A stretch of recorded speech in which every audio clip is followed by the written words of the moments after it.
Car பந்தய முன்னாள் தேசிய சாம்பியன் அஸ்வின் சுந்தர் விபத்தில் இறந்துள்ள நிலையில் அவர் பயணித்த காரின் பாதுகாப்பு அம்சங்கள் குறித்த கேள்வி எழுந்துள்ளது. அஸ்வின் பயணித்து விபத்துக்குள்ளான கார் BMW நிறுவனத்தின் தயாரிப்பாகும்.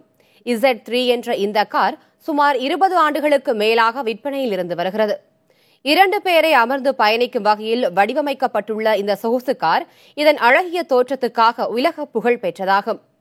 சுமார் 1.5 கோடி ரூபாய் மதிப்புள்ள இந்த கார் கோல்டன் ஐ என்ற ஜேம்ஸ் பாண்ட் திரைப்படத்திலும் இடம்பெற்று பிரபலமானதாகும். மிகுந்த பாதுகாப்பு அம்சங்கள் கொண்டதாக கூறப்படும் இந்த கார் தான் தற்போது விபத்துக்குள்ளாகியுள்ளது. வேகமாக வந்த கார் மரத்தின் மீது மோதிய வேகத்தில் அதன் கதவுகள் திறந்து கொண்டதாக கூறப்படுகிறது. ஆனால் மரத்தை தொடர்ந்து சுவற்றில் கார் மோதிய போது கதவு பலமாக மூடிக்கொண்டதுடன் உடனடியாக தீயும் பிடித்துவிட்டது. கதவு எப்படி இறுக மூடிக்கொண்டது என்பது உள்ளிட்ட கேள்விகளுக்கு விசாரணையின் முடிவில் பதில் கிடைக்க வாய்ப்புள்ளது.